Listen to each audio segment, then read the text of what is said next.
Welcome to the Family Business Audiocast on LinkedIn. I am R. Adam Smith, creator of this audiocast series. As an entrepreneur, investor, founder, investment banker, and board leader the last 25 years, I'm fortunate for my many experiences within the family firm industry. A warm thank you to our live audience on LinkedIn today and for those listening in the future. A brief comment on why I created this broadcast. Private companies are a passion of mine, having grown up in a family of entrepreneurs and having engaged for 2 decades in deals, strategic transformations, investments, and boards with an array of fascinating family enterprises, family firms, and family offices.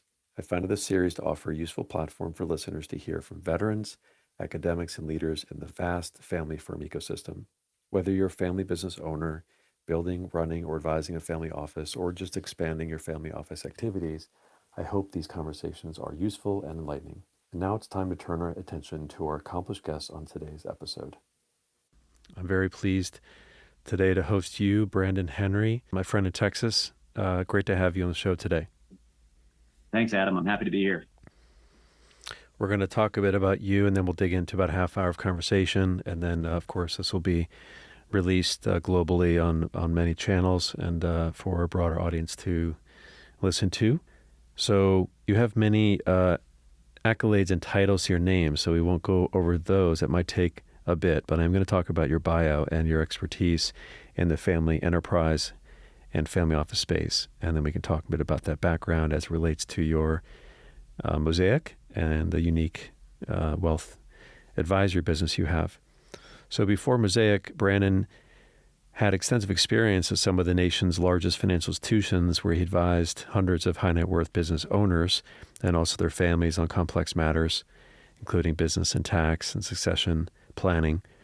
And now today, Mosaic serves a very select group of entrepreneurial families and billionaires, including super entrepreneurs and other non-entrepreneurial family offices, primarily around their illiquid holdings and how that relates to their wealth and the management preservation of that wealth.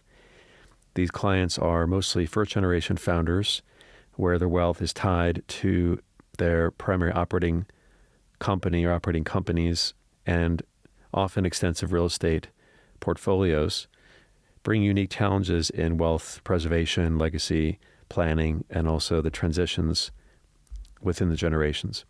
And understanding those families requires really holistic solutions, which Mosaic provides, as you see within these type of sophisticated wealth management or private banking type organizations, covering tax, legal, investment, insurance, as a holistic ecosystem. It's very, very interesting and also very relevant to the multifamily office and virtual family office world today. So we'll talk a bit about that on the call.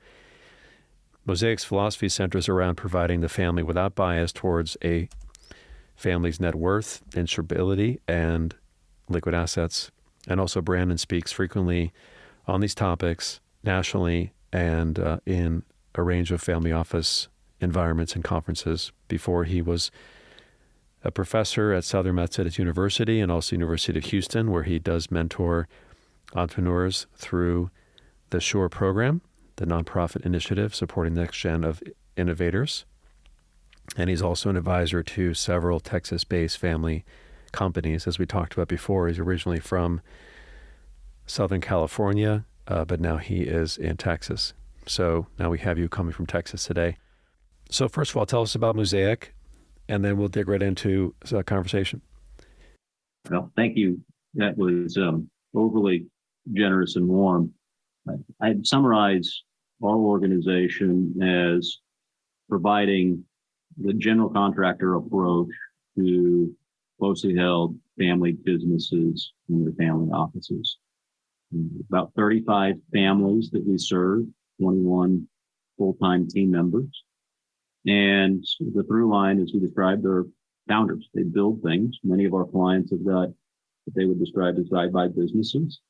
And they're looking for somebody to help not just organize their affairs, but to provide direction and guidance to their internal family office efforts and their outsourced team. These families tend to outsource most of the tax, legal, investment, insurance work.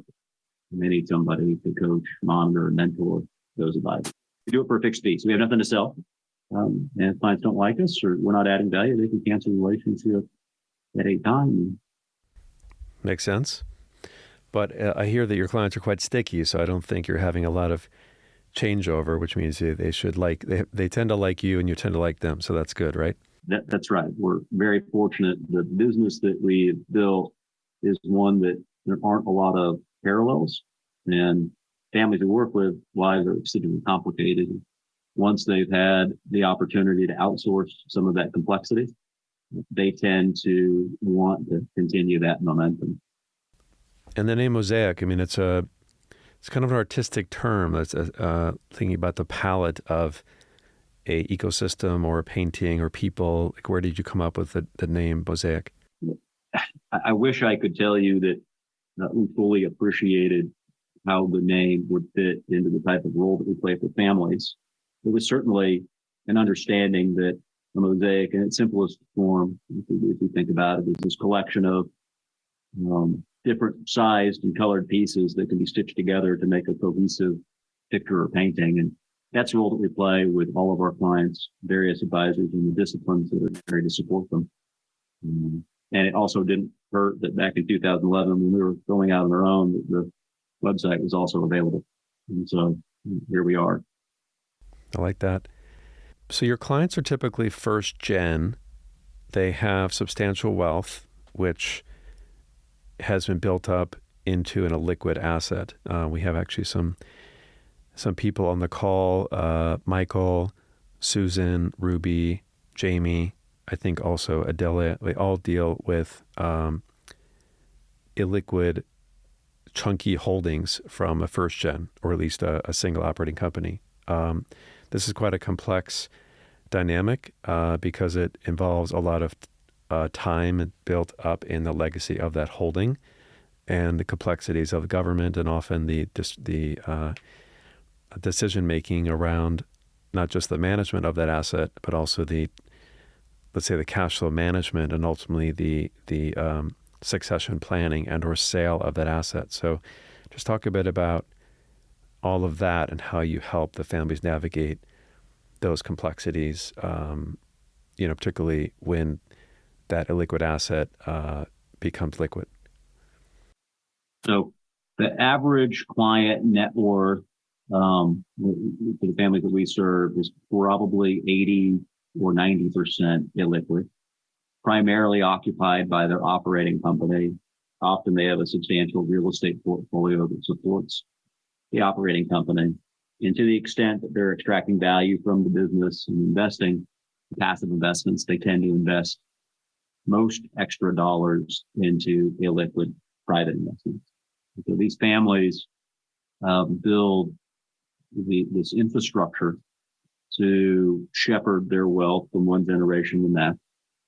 And there's this cruel irony that the tools that are best at reducing fees via economies of scale and protecting assets from creditors and from estate taxes also, by design, require shared ownership and shared decision making. They don't always require shared contribution.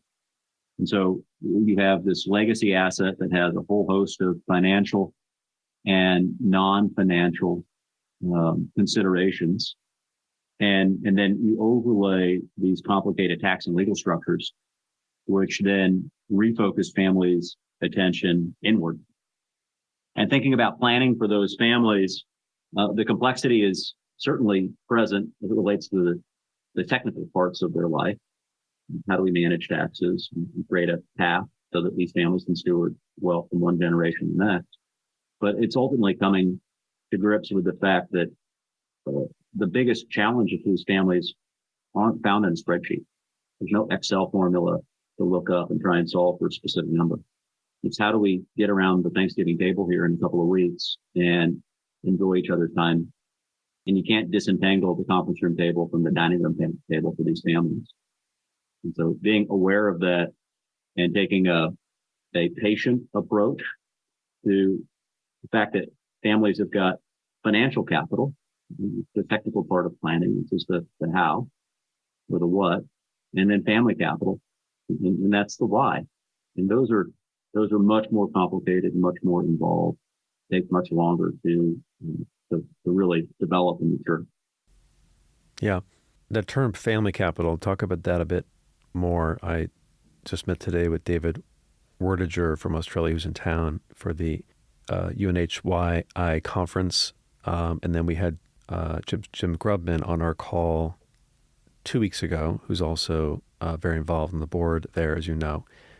And it was great to have Jim Grubman on the podcast. And family capital is a term that's growing, I think, as the family enterprises create family offices, and then the family businesses create let's say a consortium or multiple family businesses.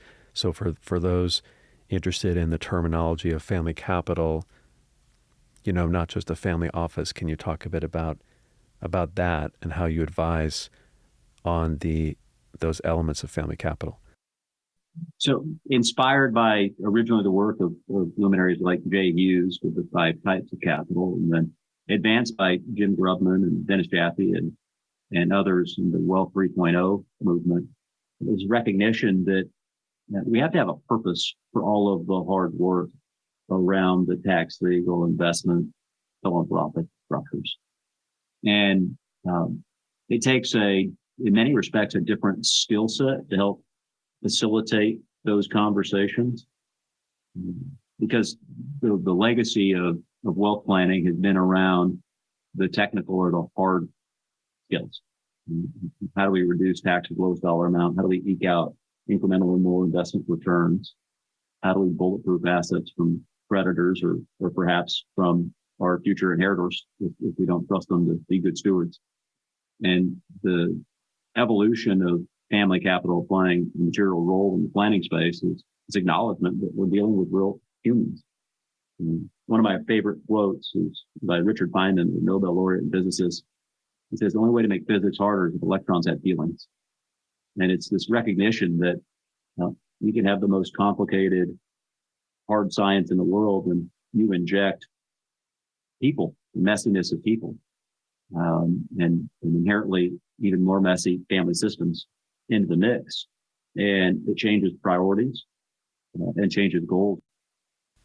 Right. We'll come back to that topic of the evolving frameworks of the family enterprise ecosystem. You talked about 3.0, which then presumes the Jay Hughes era of 2.0, and then there's the old school 1.0. So I'd like to talk about that at some later date. But it's been wonderful to have some of the legends here at the Family Business Audiocast, going way back to Christina Wing, and then recently talking about Next Gen with Jason Maud, Chelsea Toller, Emily Bouchard, and then we also talked about Next Gen and this, especially the Illiquid, the asset conundrum with Valerie Gomez-Spaya from Merrill Lynch, who runs the center there. And this issue of liquidity is tricky because sometimes there's parties within the family that want to keep the illiquidity because it's more simple and more known, and it is very attractive in terms of long-term free cash flow. It also can be tax favorable in terms of tax structuring and generation skipping trusts, trusted estate planning, and it just kind of keeps a little of the greed factor out of the equation. But then there are times when that illiquidity has to become liquid, either because of a death or a divorce, or the G2 or G3 really wants to get that asset liquidated. Can you talk about those conflicts and how you address that and how you help guide them through that process of, let's say, becoming liquid? Certainly. Reminds me of a family that we're working with currently that has a multi-generational business, and there are multiple folks in G3 and G4 that were really trained from a very early age with this business. It's their legacy. It's not an asset. And as a consequence, nobody had ever thought about a liquidity event among family members or with third parties as a viable option. And as the lower generations took the leadership roles in the business, it became clear that there were wildly divergent ideas of what this company ought to look like today and in the future. And as a consequence, there was significant tension building amongst not just the family members, but also the management team, because there was so little alignment from the ownership group as it relates to what this company would do from a risk-taking standpoint, from a growth perspective, what metrics are we trying to hit, and then how are we going to reinvest cash flow.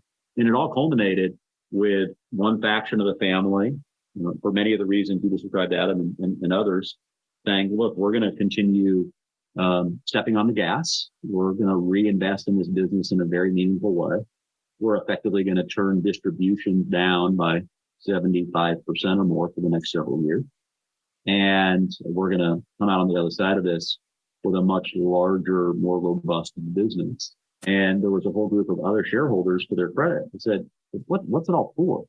If all we're doing is creating balance sheet wealth, we're growing the enterprise value of this business that we're never allowed to sell, and I've got to materially change my lifestyle for the next several years as a consequence of that, I don't know that the juice is worth the squeeze. And long story long, we ended up having to implement a redemption plan for those shareholders. And it was fraught with a huge amount of frustration and hurt feelings on both sides that the others didn't recognize where they were coming from. And after about a year, we're on the backside of that now, and the family is starting to heal. But it was incredible. And if you and I entered into a business together and we stacked hands in the beginning and said, this is an asset that we're going to grow, and here's the exact purpose of that growth, and here's what we expect out of the company over some reasonable period of time, we could have entered into the exact same conversation with a very different perspective. And this family got sideways with each other because they had been trained from an early age to think about the company through one lens, and come to find out the company evolved and their ideas around the business did not. Yeah, I think the separation of wealth versus legacy is huge, and it's really important to keep talking about it. Legacy is my most calling topic for me personally, because there's so many different shades of wealth creation, approaches, and outcomes, and management of the wealth, and the purpose and impact of the wealth. I think every family, let's say family firm, family ecosystem, is pursuing their own version of legacy. And even there's different opinions of legacy within the family office, within your clients, within the family enterprise. It's such a complex and fascinating topic, because there's the original legacy purpose, let's say the family charter, the first gen, creating that illiquid wealth, and then you, wealth advisors like you, elite advisors that are advising on the illiquidity, which includes also some of the multifamily offices and the private banks, and a bit of the Cambridges and Wingspans, Richard Wolkowitz as well, also all on our show. There's the management of the legacy, and then ultimately there's the transition event, and then the outcome, let's say the longevity of that legacy, and that changes. What do you think of that? How do you have a dialogue about legacy over the different stages of the client's life? You're spot on. The challenges are that it's dynamic, not just across generations, but within each generation. Thinking about the families that we serve, most of them founding their own company, you go back and talk to them about their origin story. The business was, in many cases, a necessity. They felt like they needed to be out on their own. In many cases, they were unhireable as part of a larger organization. To a large degree, they were craftspeople. They were good at a thing, and they built a business around it. And in some respects, almost accidental that they had the level of success that they have. And the organizing principles for the business in the early days, and the way that the family thinks about the business today, the founder thinks about the business today, is wildly different. And I've seen, in just a matter of a few short years, families be totally sideswiped because they had a static image in their mind that didn't evolve with the real lived experience. We had a family a couple of years ago who had built and sold many businesses, and they had always held on to the very first company that they had started, and admittedly was small relative to all of the other family businesses that they had created. And they tell a story about how they had lived in a home with wheels on it, came from incredibly modest means, and built this little company, and it really rescued the family. And the male patriarch of the family had this image in their mind that his children were going to take this company over and they were going to work together in business, and we were going to have a wonderful time together and really appreciate this company's importance to their family story. And having conversations with dad, it was this very romantic notion. Having conversations with mom, she was clearly in a different camp, and she was confident her children would not want to be in business together. Fast forward after years of wrestling with dad, we finally had a family meeting. We had individual facilitated conversations with each one of the children individually and then with their spouses. And none of them wanted to be in business together for different reasons. And so we come down the next day and present our initial findings, and dad is literally clutching his chest. In his mind, he had built this company up as his family's legacy. And in fact, the legacy for his children, it was beautiful to hear, was how he had modeled and demonstrated hard work and self-sacrifice and had created things that fingerprints were all over this community that they lived in. And for him, it was that his children would be co-CEOs of this admittedly small business. And it was just extraordinary to see what otherwise would be a very sophisticated and rational individual, build this whole world up in their mind. And that was how they were defining success. That's great. I welcome some Q&A from the audience before we finish in about 10 minutes. We're talking about legacy and G1, G2. Ruby was a former guest on our 5th episode, I think. She has the pleasure of advising some significant billionaires on their passion assets. She helps to source and design and furbish and really create the lifestyle of some of these families in their chateaus, which really goes through multi-generations. But having traveled extensively to Europe and also to some of these chateaus, including a recent wedding with my wife, I can't imagine that the affinity to that original, let's say 2.0 wealth lasts more than a couple generations, and ultimately the changes. So Ruby, what are your thoughts on that? I can just talk about my last project here in Switzerland. I have been refurbishing a townhouse here in Nyon, near Lausanne, for a Croatian emir. He wanted art decoration of his townhouse, a modern decoration melting with Oriental decoration as well.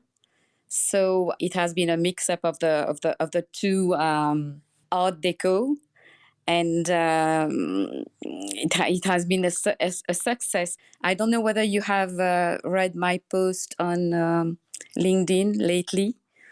I think last week, and I have bought frescoes from Baku for this townhouse, and it was a success. It's a project of 500,000 Swiss francs, and it's great.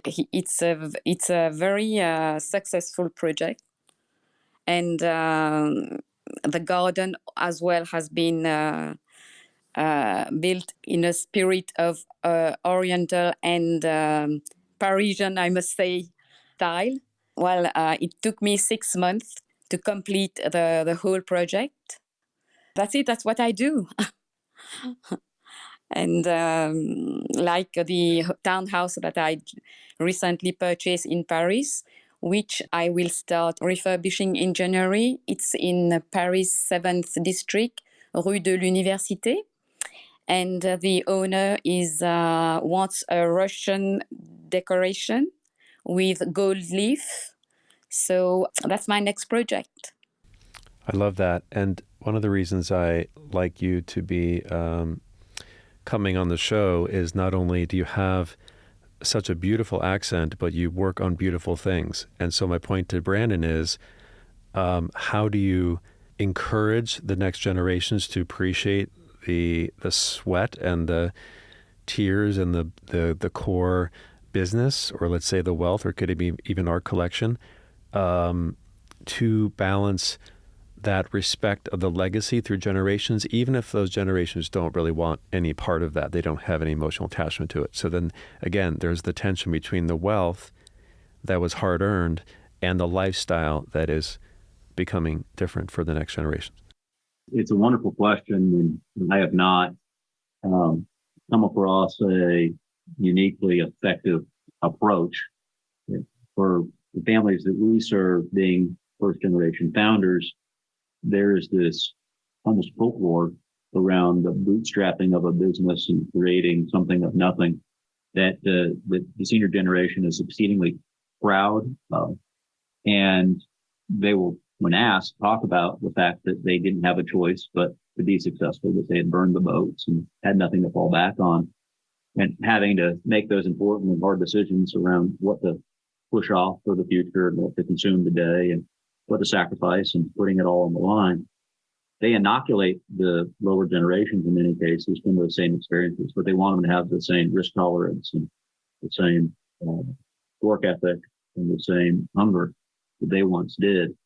And unfortunately, if there is not an ongoing and vibrant dialogue about what it took to get here, and the values that got you there, quote unquote, continue to be modeled, it's exceedingly challenging for that second generation even begin to imagine what it once was like. And here in Texas, not a lot of chateaus, but some very significant ranches that families invest huge dollars into, enormous time, and they are an opportunity for amazing family cohesion, place to gather and for families to really enrich each other's lives. But they also represent a landmine for families who don't appreciate that these assets can become liabilities in a hurry if not managed appropriately from the beginning. Yeah, that's a good contrast. So we're going to shift to the multifamily office and virtual family office convo a little bit, which is sort of growing out there in the world as we know, and it's sort of on the outside of what Mosaic does. But I would like to discuss it briefly, the virtuality of family office management or of wealth services versus a traditional single family office approach. So just for sort of fast forward to today's world, we have over 10,000 single family offices in the world. It seems like it's going to go to 15,000, growing at 50% plus a year for various reasons, including the institutionalization of that wealth into a single family office. And then, of course, the multifamily office is a conglomeration of those clients, or it can be a circle of family offices.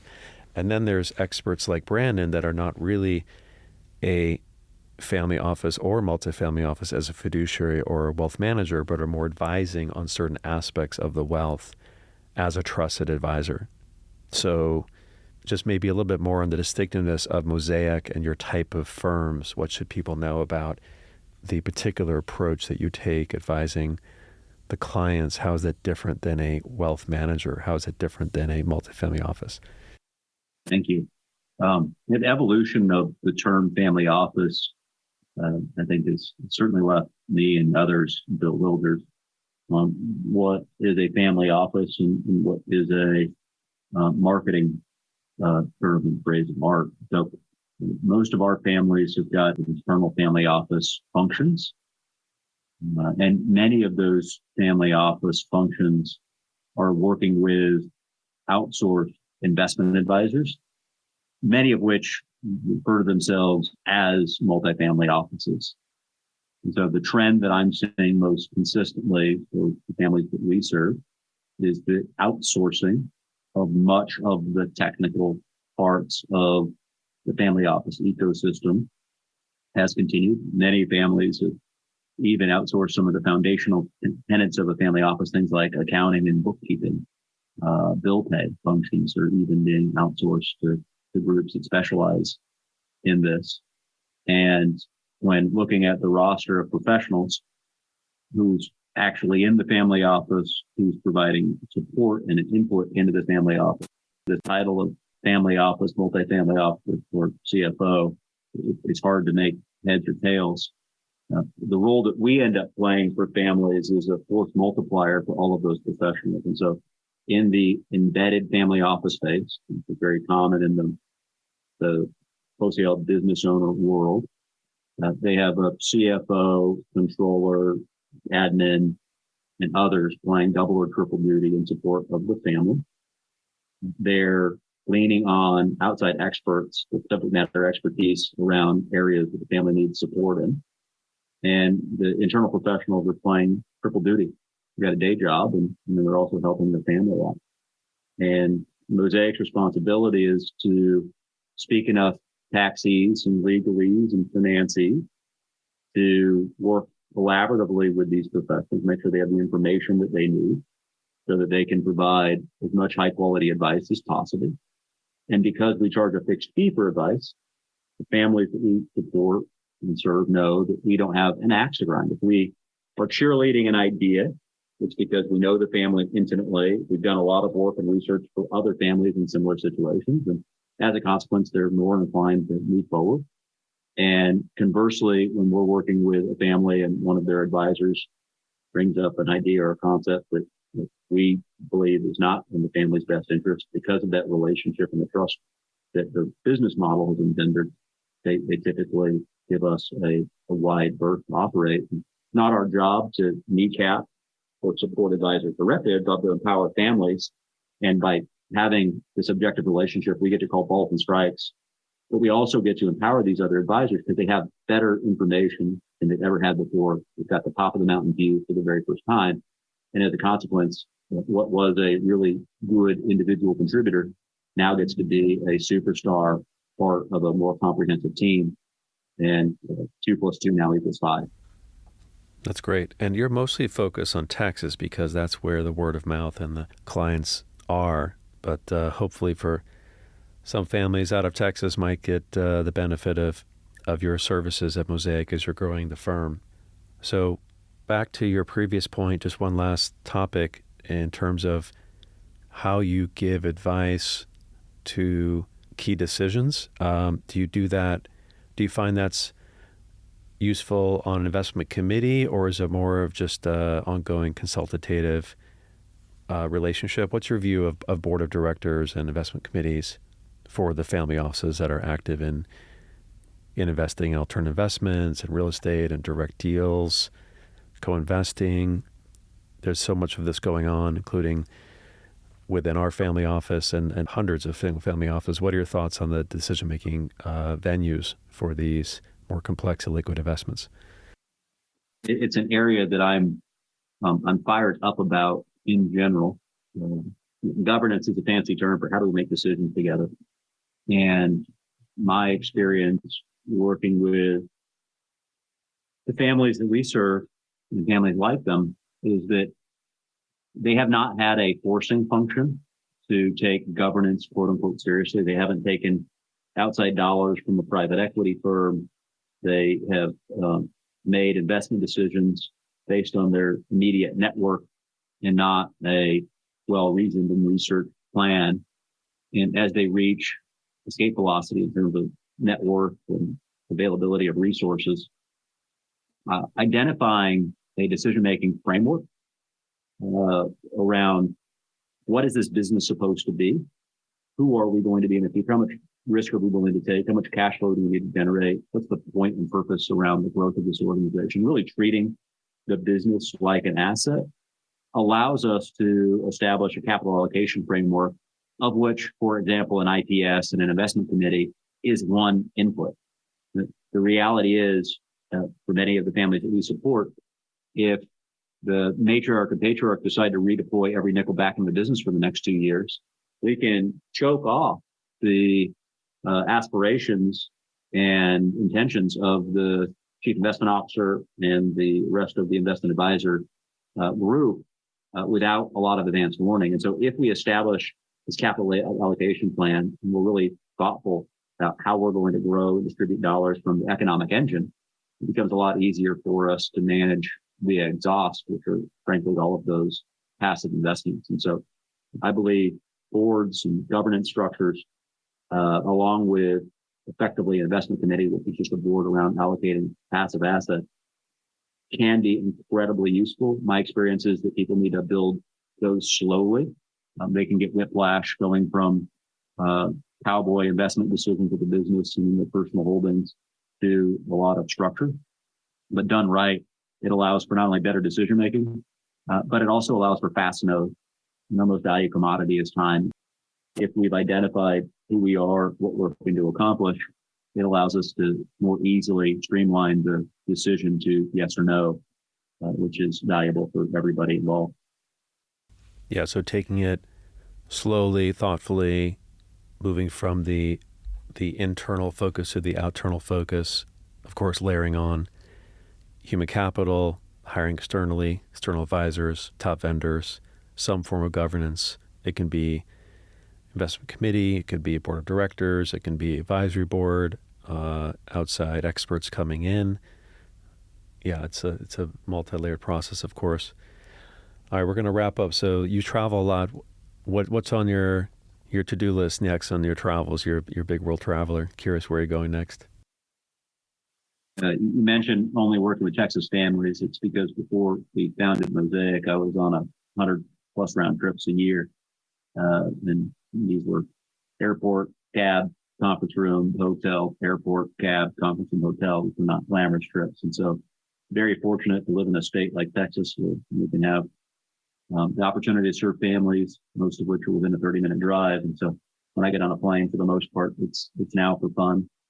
I'll actually be taking off here in about 20 minutes to go to Manhattan. I'll be attending the Ultra Benedict Institute, seeing folks, many of which you've had on your program, like Tim Grubbin, talk about the evolution of advising families. And then a little travel for the holidays and trying to figure out what 2025 looks like. But for those who are in the planning space, the last quarter of the year is our Super Bowl. Everybody's ears have been back trying to bring things across the finish line that didn't have the same type of priority earlier in the year. So not a lot of fun for the next couple of months. Well, it makes a lot of sense. And those clients are very, very fortunate to have you. And it is important to be efficient in your business and to have relationships locally. We're spoiled in New York and the Miami metro area and places like Texas to have density and amazing entrepreneurs and companies being built. But I think things are going more digital, increasingly leveraging technology on both sides of the coin, right? In terms of both deal flow and having access to companies to invest in. And then, of course, the investor side, whether it's your GP relationships or your LP relationships, it doesn't require the laborious travel to meet or find those relationships as it used to be, which is pretty empowering for all of us. Yeah, I would say that 10 years ago, most of the capital allocation that was happening for our families came from and around the greater Houston area, certainly Texas centric. And today, it's so easy to build a portfolio that covers not only asset classes, but multiple geographies. You never have to hop on a plane. We've gotten spoiled. Unfortunately, most of the work that we do is hand-to-hand emotional combat with people making really difficult decisions around everything they care about. And that still seems to require, and certainly we appreciate having an eye-to-eye conversation and making those types of decisions. That's great. Thank you so much, Brandon, for today. You can reach Brandon at Mosaic Advisors on his website, or you can reach him on LinkedIn.